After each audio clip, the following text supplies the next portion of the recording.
Okay. I would like to call the meeting to order for the Fraser Recreation Commission, Tuesday, April 2nd, 2024 at 7 p.m. Can we please stand for the Pledge of Allegiance?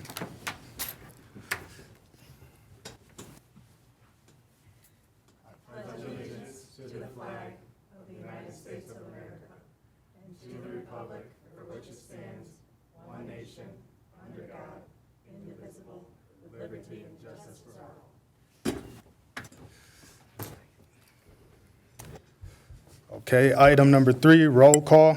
Commissioner Rostelli, Here. Commissioner Cook, Present. Commissioner Walker, Here. Commissioner Rice, here. And I would like to make a motion to excuse Commissioner Hunt. I'll second that. Okay, motion, all in favor? Aye. Aye. Motion carried. Item number 4, approval of agenda April 2nd, 2024. I'll approve the agenda for April 2nd, 2024. I'll second. Motion made by Commissioner Cook, second by Commissioner Walker. All in favor? Aye. Aye. Motion carried. Item number 5, approval of minutes, regular meeting, March 12th, 2024. I'll approve the minutes for the meeting of March 12th, 2024. Second, could I second? I think so. Okay. Motion made by Commissioner Cook, second by Commissioner Rice. All in favor? Aye. Motion carried. Item number 6, volunteer group reports.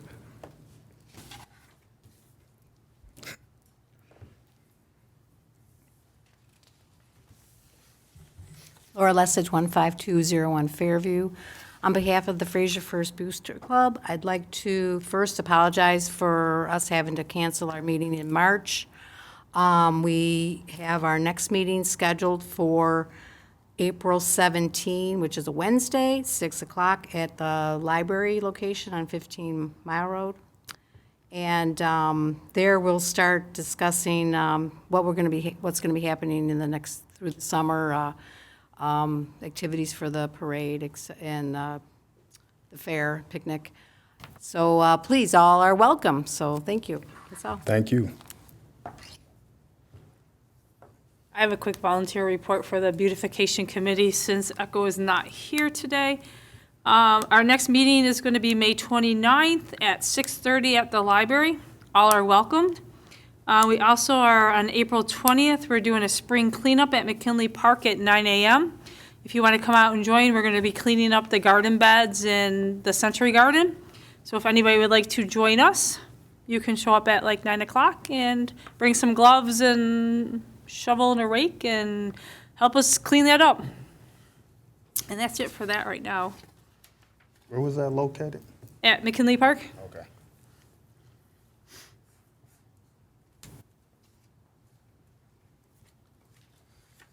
Okay, item number 7, administration report. So I wanted to discuss first the marshmallow drop that we held on Friday, Good Friday of last week. We switched the date from Saturday because we had the blizzard, the snowfall, and the cold and the low temperatures. So instead of doing Saturday or Sunday, we moved it to Friday, thinking that Friday might be the best day. It was warmer. It was Good Friday, so we were hoping some of the parents had the day off. Plus, it was spring break, so we knew that the kids had the day off. So it ended up being in the 50s, a really nice day for it. We were sold out of it. We had over 400 people. We did send out a mass email asking for anyone who couldn't make it to report. And they emailed me and let us know that they couldn't make it, and we moved people from the wait list onto the official list for the drop. It went real well. The feedback was very high, and a lot of people had a lot of good things to say about it.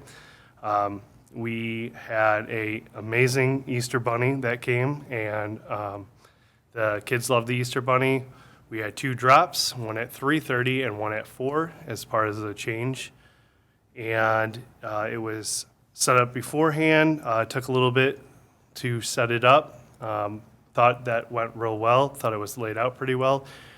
It was 300 feet by 75 feet, and we laid marshmallows before each drop, and we also put the golden eggs out there, and we had, we had 11 golden egg winners.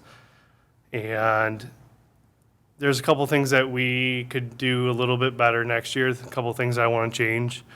I want to move the petting zoo onto the actual baseball field. I think that'd be better. It helps.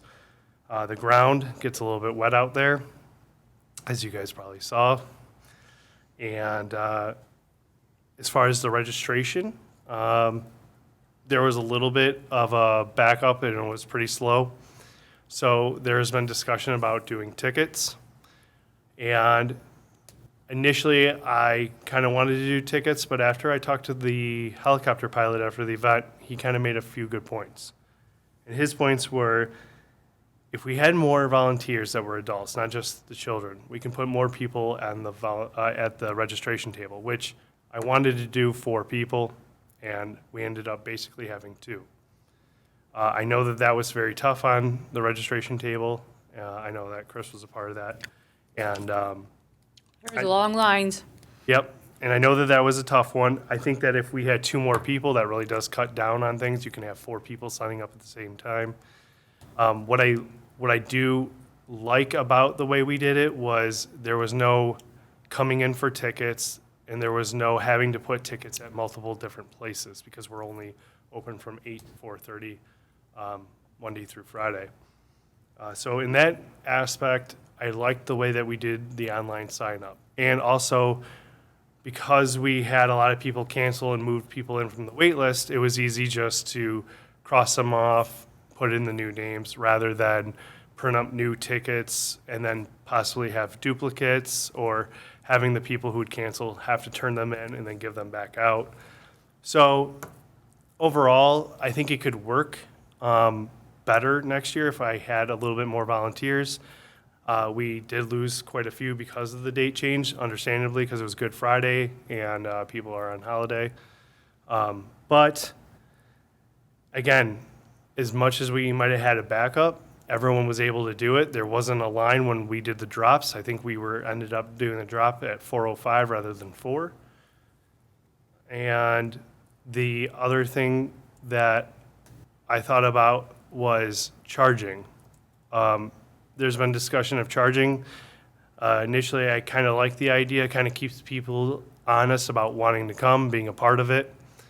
But I understand that there's drawbacks. And one of the drawbacks that I didn't really think about was if we were to charge a nominal fee, $5 to $10, I still think, and again, this is after talking to the helicopter pilot, I thought he made some very good points, was $5 to $10 nowadays, people will, if they don't want to come, they probably still won't come, even for $5 to $10. I think that we'd probably still run into that issue. The other thing about it is there's only one city that he knows of that charges for their event. The rest do it for free. So I'm not saying that we can't do it the way we want to do as a city and lead, but it does make me kind of think like, okay, well, if other cities don't charge, except for one, then maybe we shouldn't. And maybe we didn't get everyone because of the date change, because it was Good Friday, because of everything going on. Next year, I think it's mid-April or late April of when the marshmallow drop would be. Try to do it a week before Easter, and I think that would help tremendously. So I would definitely love to hear your feedback, but again, we had some really good volunteers. Chris was a part of it and helped tremendously, and everyone who worked it was volunteering, and that was coworkers, family, and then we had the National Honor Society of, I think it's Richards. Yeah, the 8th grader, 7th and 8th Yep, graders. and they were very helpful. They were great, and we couldn't do it without you guys as volunteers. We couldn't do it without the community. So I just wanted to thank you all personally, and I know that everyone who could have made it, and I know that coworkers and some of you who were participating really enjoyed it. So I just want to say thank you for not only being a part of it, but for volunteering your time. Yeah, my part is I emailed you back saying I would come help, but instead of replying to all, I replied to Echo's email. And when I went back and looked at it, I'm like, oh, he never got that email. It was too late then, so. Well, so I'd love to hear your guys' feedback on it. I know that you know, some of you were there and probably have opinions on it, or maybe you heard about it. So if it's okay, I'd like to hear any feedback. I just think I think there's more cities that charge that don't charge, because I know St. Clair Shores charges a fee for their egg hunt. I think it's like $2 a kid or $3 a child. I know that for a fact because I've done theirs for a few years with my nieces and nephews. And I know your father was saying that Grosse Pointe charges for theirs. Yes. So I think there's more than just one city around a neighborhood that. So if we were to charge, if we decided to go that route, would you think that like a $5 or $10 is? I think no more than $10. Well, are you Yeah. doing it per person or per family? It would have to be per child because each child is a spot in it. So no more than $10. So maybe around 5 or 10. Yeah, I would say 5, even $2 a child. I mean, some people might have 4 and 5 kids. Like yes, Rebecca has many. Yeah. So I mean, you know. We but- used to, you might remember, when we used to do the Easter Bunny and the Santa at the Lions Club, it was $1 to get a ticket up at the senior center. It would be $1 a ticket. Well, I didn't think that was bad. I thought that was like $1 or $2. Well, I like the idea of $1 because it's cheap, but I don't know if $1, the point that I would do for charging wouldn't be, I mean, yes, making money off of an event is great, and I don't want to take anything away from that, but it's also just to try to keep people from, you know, signing up a bunch of kids or a bunch of people and then just saying, well, it was a free event, I don't have to come, you know, I don't lose anything by it. So that's something that I have to consider as well, is if we do charge, does that keep people honest from coming? That's my main goal on that, and my second goal is obviously making money on an event. You want to do that, but I also don't want to lose people for the event and get it that muddled with the whole idea of trying to bring the community together, show what the city has to offer. So I just wanted to hear you guys' opinion. And My question is too, like, maybe I know there wasn't a lot of volunteers, but a couple people came up to me and said, what do you want me to do? And I'm like, I don't know. I'm not in charge of this. I'm just helping the table. So I don't know where else to go or what else to do. And I didn't know how many lists there were. So maybe informing us a little bit more on. yeah, I mean, that's where my comment about having a few more adults would have been nice, just because I Right. put an adult at each, like at the goodie bags, at the registration, at the petting zoo. And that's where it kind of was a little bit tough of trying to be at different spots. Yeah, because you were all doing, you know, whatever. And then I'm like, oh, I don't know what to do. And ultimately, that falls on me, because I'm the one running the event, so I need to be better at being able to be at the different places. Yeah, like maybe just like a list saying, okay, I need 1 adult here, I need 1 adult here, I need 3 adults here, I need 2 adults here, you know, whatever. Yeah. So that because I had a couple adults ask me, and I'm like, I don't know, you got to go find Chris. I'm not sure what. Yeah, I lost about 5 volunteers that were adults before the event. So if we had those 5 volunteers, You would've worked, again, yeah. we would have had people at the goodie bag station, at the registration table, and I think that would have solved a lot of issues. Now, the one comment that our helicopter pilot said was that we ran a phenomenal event, and he thought it was probably either the tops or one of the tops events that he's done. The way we laid it out was perfect, and you know, it was just busy, and I was trying to, you know, do a lot during the event, and So you got to delegate. again, I will be able to do that if next year, you know, it falling on a later date. Also, now that people have been a part of it, maybe we get more volunteers. Maybe people want to be a part of it. And again, I had some of our recreation commission that wasn't able to do it because they were on vacation or with their kids. So the change of date probably didn't help a lot either. Right. But that's basically all I had to say about the marshmallow event, and just wanted Oh, one more question. On your flyer, because I pulled into like by City Hall, and I'm like, where's everybody at? And I'm like, I didn't see anybody, so I'm like, this is odd. And then finally, I caught a glimpse of you guys in the backfield, maybe putting that on the flyer saying, we're in the back part of, the parking lot or behind the baseball diamonds or something to tell people. I mean, once people got there, they kind of knew, but, I put in the mass email to everyone who Okay. Was a part of it, and that is something that I didn't put on the flyer because, again, I just have limited room. I wanted to get the quick hits out there on the flyer, but I did send out mass emails on Friday, letting everyone know that was participating about the change of date, the change of time, how we're going to do things, where it's going to be, and then I stressed parking. I said parking might be at a very limited basis because of how many people will be coming. So if you can carpool or walk, and I was a little bit shocked at how much parking spaces we had. I thought that parking wasn't an issue, no, I don't think it was either. which was a good thing. But I think that overall, if we did get an influx of people, that we have enough parking now that we've ran the event, that I see, as long as, VFW and a couple of different places allow us to use their parking lot. But yes, City Hall wasn't utilized, and it's not such a bad thing. You want the front of the City Hall to be utilized, but you don't want public safety to have a lot of cars there because they need to get out. No, that's right. Like I said, when I pulled in, I was just like, there's nobody here yet? Right. So overall, though, with all that, all the different things that we could have done differently, I thought if we ran the same event and didn't change much, I think that people still would be happy, and that's. I think there was a lot of people that were really happy about it. Yeah. Even my sister that came from out of town, she lives up in Gaylord, they came in, I said, show up, you might not be able to get a goodie bag, but you can at least do the, pony rides and the other stuff, and she's like, okay, and they said it was really nice, so. Well, thank you. The second topic was animal magic. Again, I know that I report on a lot of these multiple times. I don't mean to interrupt you. Can I talk on the last item real fast? Speak on it? Sure, go ahead. Sorry, I didn't mean to. I just want to speak on the last item. It's something great. I just want to.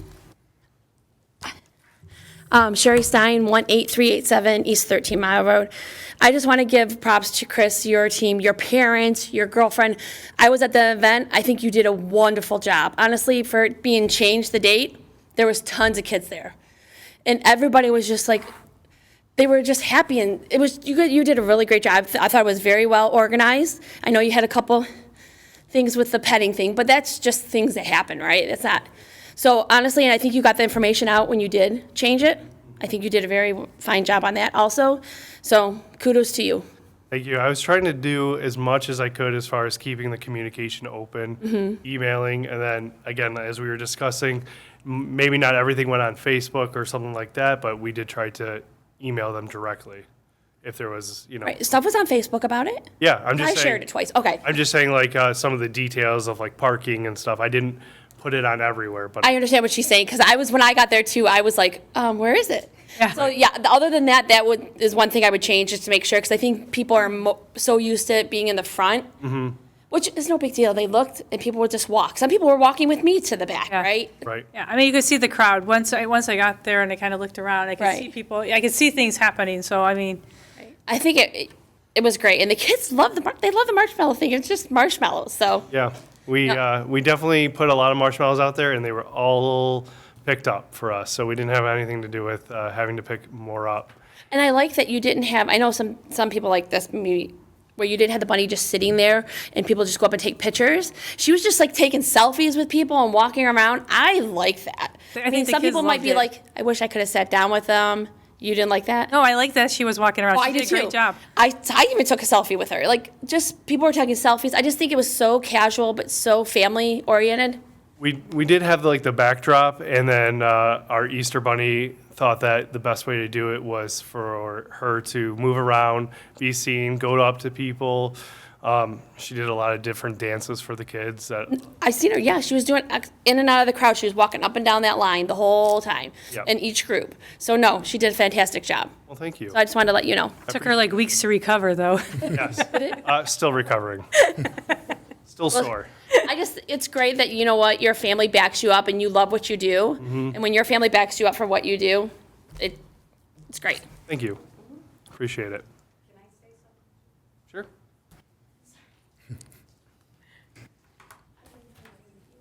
Laura Lessig, 15201 Fairview. The idea of charging, I'm kind of off and on with that because the whole idea of the community coming together was we have a free event. You know, we have the Christmas and Fraser's free. Everything's free. However, if you do charge, I'd be very minimum, no more than $2, in my opinion. Because for what you're getting out of it, I mean, it was quick. As far as the marshmallow drop, people ran, they got theirs, and then they stood in line to get their prize. It was such a quick event. To charge more than that would be kind of like too much, in my opinion. Number two, how many people did you really have on the waiting list? And if there was a lot, maybe have 3 drops, is what I was thinking. I don't have Plus- the exact number, but I would say that we probably were able to move about 20 to 30 people. I was gonna say there was probably a good 20 names that were written in, and then there was a couple of people that walked up and said my name's, you know, they gave me a name, and I'm like, it's not on the list, and I'm like, well, I have an email here, and I'm like, okay, here, I believe you. I'm not gonna make you try to dig up your email because they said that they had an email, so I'm like, I believe you, and Yeah. just gave them a bag, but yeah. I know some people were, I didn't know I had to register, you know, and then they wanted to come or whatever. I think people who even just showed up that day got to partake in it too, because we just said, you know, we have extras, we know we have a few extras, and we just gave them a bag and let them go, so.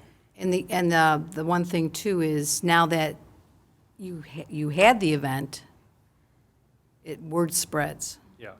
And more people may be interested in this whole event because it seems to be like the biggest thing right now is having something different like that versus just getting eggs off the ground, whatever. Yeah, so I talked to the helicopter pilot about, doing 3 drops. That's kind of where every city goes to, is doing more drops. Because once you kind of have the event set up, everything kind of falls into place. The drops are the easy part. It's like the setup, the takedown. The other issue, though, is obviously the cost of running that event. Obviously, the cost goes up of doing 3 drops. It's not something that we couldn't do. It's just, it's also a lot of work as far as setting up and the additional cost of the goodie bags, the cost of the animals to be there. The animals were $1,600 for a petting zoo like that and horse rides. And so you're talking, I don't even know if they can go any longer. I don't know how the horses, and the animals' endurance are. But with that being said, 3 drops, I'm not opposed to it. Definitely not opposed to it because, like you said, it's probably going to grow now that we ran it and it was pretty good, if I do say so myself. So I think that word of mouth and people wanting to do it, we're going to get people on the wait list, and there's not going to be a big turnover next year, because of the weather and the change of date. So we could end up having a huge wait list and not being able to do it. So it's definitely something I've already considered. So did you reuse the marshmallows? No. So you did not. So We did 200 bags of marshmallows. I think that equals out to about 2,000 ounces of marshmallows. It was 40 pounds of marshmallows per drop. So you're looking at 80 pounds of marshmallows, plus we ended up putting 4 bags, I believe it was, maybe it was 3 or 4 bags out before the drop as well. So we had a lot of marshmallows and flour. but they turned in the marshmallows, right? Yes. So you could have reused those. Technically that day, you could just reuse the same marshmallows. Technically, but we would have to take them out of the bag, put them in a tote, and then if they have mud or grass or if, And they won't eat them. yeah. So it would have been tough. It would have been tough to reuse them. And I'm not saying that it's not cheap, but it's not the most expensive thing there. So we would just get more marshmallows, I think, and a bag of flour. Each drop, or each bin has a thing of flour in it, so. I was wondering what the white, Yeah, it kind of makes it look nice, and then what basically it does too is it stops them from all sticking together and making one clump. So, They think of everything. All right, that's all. Thank you. thank you. On to the animal magic. We've discussed it, I've discussed it, just wanted to go over it again. It's now sold out. I'm moving people from a wait list onto it. I can't go too high because the max number of people I can have is 190. And right now, I have probably about 80, maybe just over 80 kids, plus you have to think that the parents are going to come, so I have to toe the line very carefully not to go over 190 total people. Again, you guys know this already because I've gone over it 100 times, but Saturday, May 18th is that, and it is at 3:30 at the Lions Banquet Hall. so do you need help for that event? I do not. Okay. It pretty much takes care of itself. I got, a family member coming, and it's just putting out some tables, and then he sets up the rest. It's a presentation of exotic animals, so there's not really much needed for that. But again, it's one of those things where probably not a lot of people have seen these animals up close. I've seen it on TV, so I want to at least bring something a little bit different and educational for the kids rather than your typical, petting zoo. Yoga, just finished a flyer today for yoga. I've talked about it. We're going to do 2 different sessions. But we are going to, I was talking about a revolving park idea for location. After the yoga instructor looked at it, I think we're going to just stick to at least just Steffens and McKinley for right now. The other ones are a little bit either hard to get to or they just, Don't have parking. yeah, exactly, or parking. So that's going to be released soon. You guys will see it on Facebook and our website. Next is the parade. Last meeting we had, I wasn't sure of if it was going to be ran, partially just because I wasn't pursuing it yet. And it is going to be held. I'm going to be doing all the work on the parade and closing down, or at least putting in the, I don't want to say order, but order to try to get the road closed for that day. There will be construction, but they're aware of of us doing a parade, so I believe that there's going to be some communication of trying to do as much as they can to leave the road open for us and move some of their equipment, but we will be running that parade. I did send out an email to a lot of the participants that we had last year, got a few feedback already. That's something now that the marshmallow drop is over that I can focus a little bit more on. So we are getting some people wanting to be part of that parade, and it will run down the same street. It's always ran down. So just want to give you an update because last time I wasn't sure.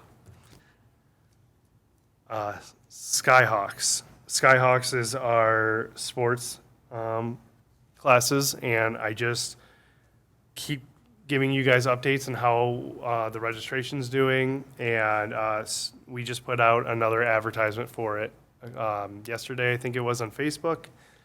But I kind of wanted to go over some of the numbers just to kind of see where everything is. So for multi-sports tot class, we have 7 out of 10 filled. I'm sorry, 7 out of 10. Mini Hawks, we have 7 out of 10. Multi-sport, which is basketball, soccer, and flag football, we have 5 out of 20. Soccer tots, we only have 3 out of 10, so I believe we need 5 to run a class, so that one might not happen, but that one starts in 8 days, so I'm guessing that one will not happen. Soccer, for 5 to 7-year-olds, we have 7 signed up out of 20. Soccer for 8 to 12-year-olds, we have 14 out of 20. First down tots, which is flag football, but for tots, it's 3 out of 10. That starts in May 3rd, so we still have a little bit of time for that. Flag football, we have 11 out of 20. Flag football for the 9 to 12-year-olds, we have 5 out of 20.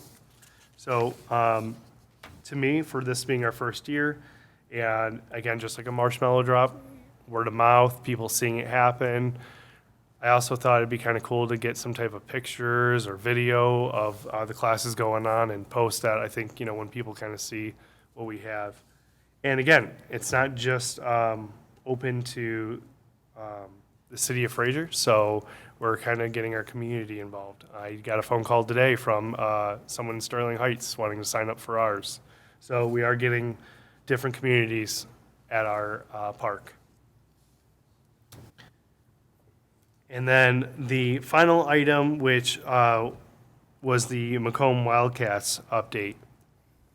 A couple of days ago, I was going to come into the meeting and I didn't have an update.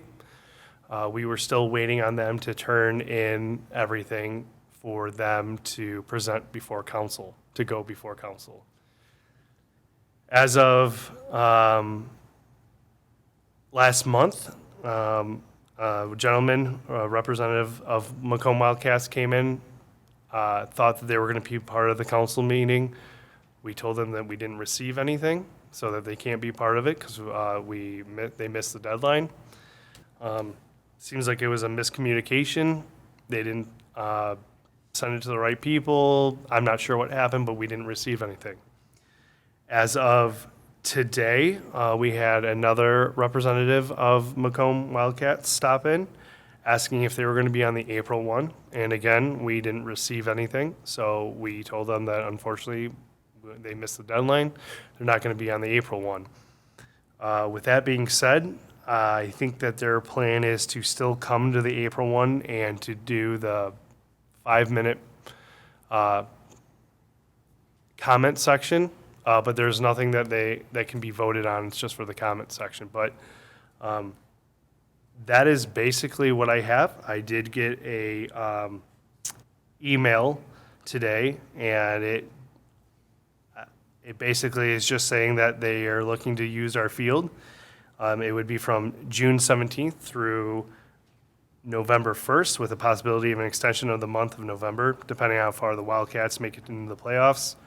The weekly schedule would be Monday through Friday, 5 p.m. to 9 p.m. Practice times would be 5:30 to 8:30 p.m. when school is not in session, and 5:30 p.m. to 7:30 p.m. when school is in session. Additional time would allow setup and cleanup. During the month of July, it would be wonderful to add Saturdays from 11 a.m. to 2 p.m., and any consideration in this matter is greatly appreciated. That is what they sent me. As far as all the details, I don't have any details of Macomb Wildcats I yet. think we shouldn't do anything with Macomb Wildcats at all. They already proved they had nothing, the liability, the insurance. That's just bad business. Well, We shouldn't do anything with them. I talked to the people at the schools. I think that what needs to happen, basically, is they're going to have to present and turn in their insurance, their liability insurance, their background checks. I know that came up today. That was one of the things that I would like to see, and I'm sure that the city would like to see. They said they don't have any background checks yet because they don't know, what coaches and how many coaches they're going to need. And I think that they're waiting for approval. As much as I don't sound like I have a lot of information, that is because I don't have a lot of information. So I can't really comment on all their details. There's going to be a lot of things that need to be discussed for them. And again, that's for our city council to vote on and discuss. But one is costs. I mean, there's been no discussion of how much do we charge them? Are we going to charge them?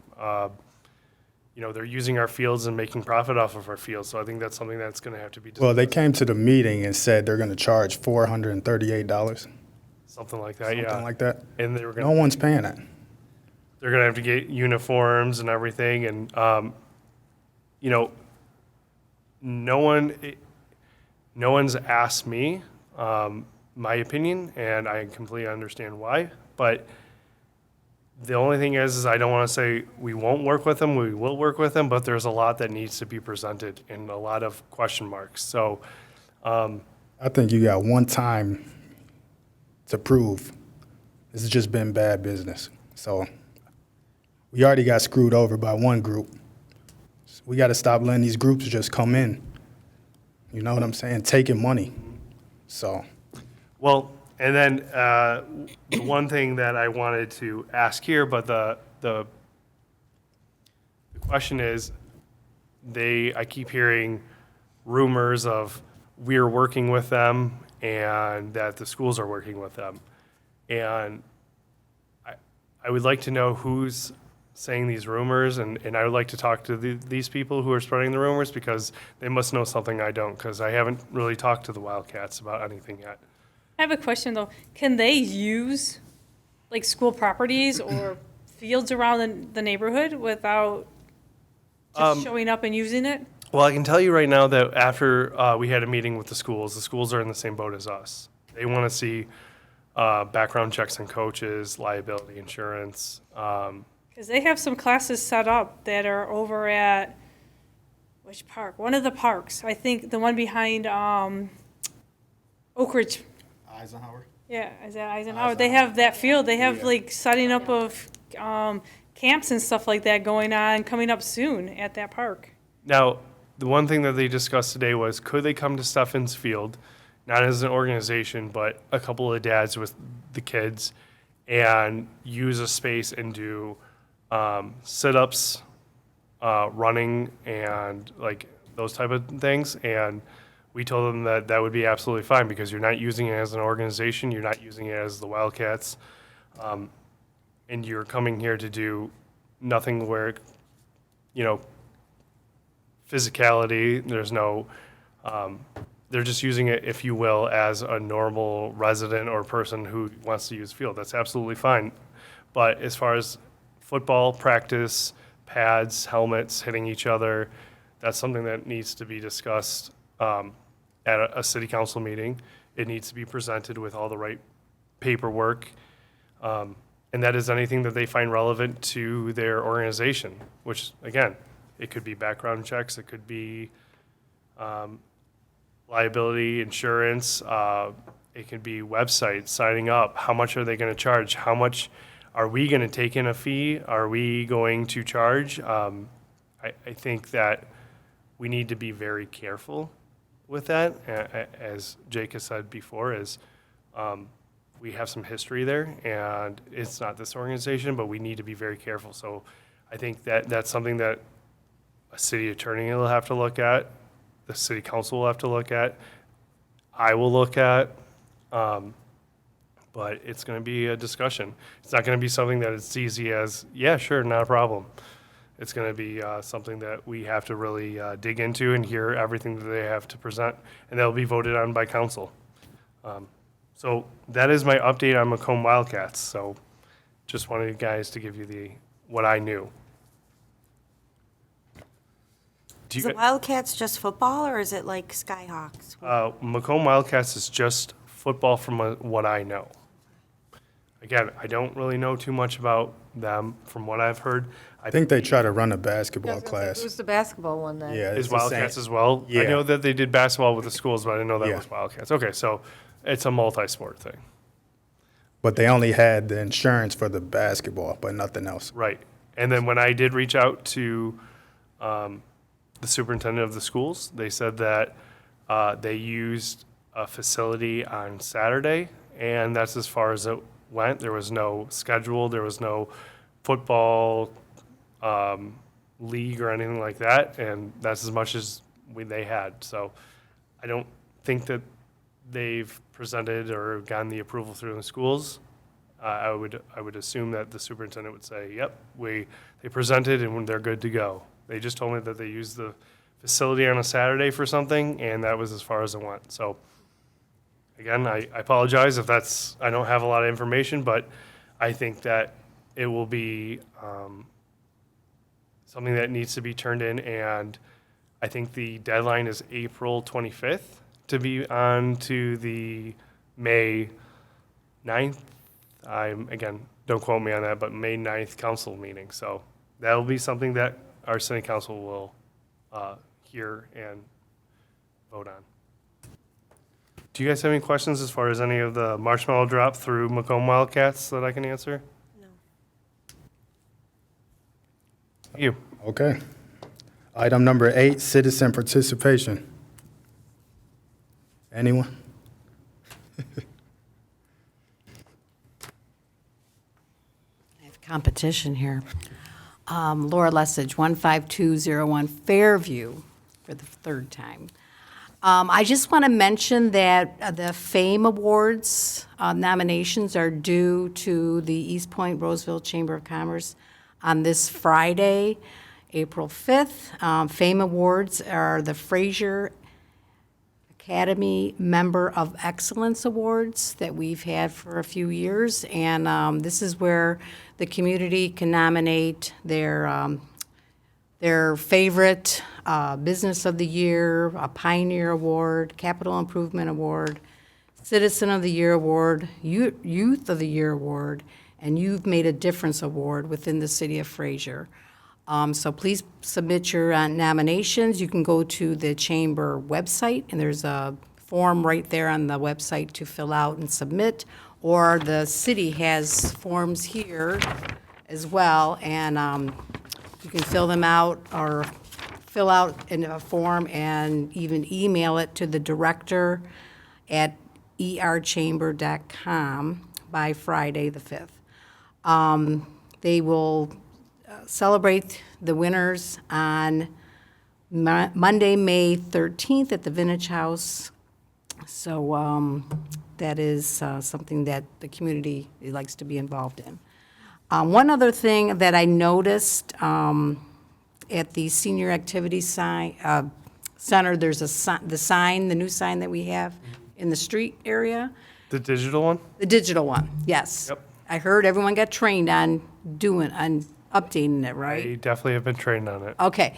So I just drove by before I came here, and the background of the picture. The snowflakes? Has snowflakes, yes. Yeah. Is there a way to make them flowers or something? Yeah, I'm gonna change it. Okay. I can change it. I just think it's Tomorrow. spring, we should change it up, make it more Well- reflective of, You have to remember Saturday and Sunday felt differently, so. well, it is kind of cold out there today. But yes, we do have warm weather coming up that I can change it to. Okay, next week. that's all I have, thank you. Thank you. Okay. Item number 9, commission member reports. Commissioner Rostelli. Nothing that I can really think of. Okay. Commissioner Cook. I just have a couple. Talk about maybe putting on the website that we have a meeting or what day our meeting is, maybe a couple days ahead of time, and what time it is and where it takes place at. And maybe also putting out there to get a couple more commissioners to fill our seat. Yeah. That would be great. I was gonna do that, and I have no excuse. I forgot to put. That's okay. As far as our meetings, we do have it like on our calendar, and we do post it on the front page about our meetings. I know that last month they had the postponed one, so it is there, and I can check on the back end if we have something there, but I'm pretty sure we have it listed. And the only other thing is, usually in April for Earth Day, we used to do a park cleanup.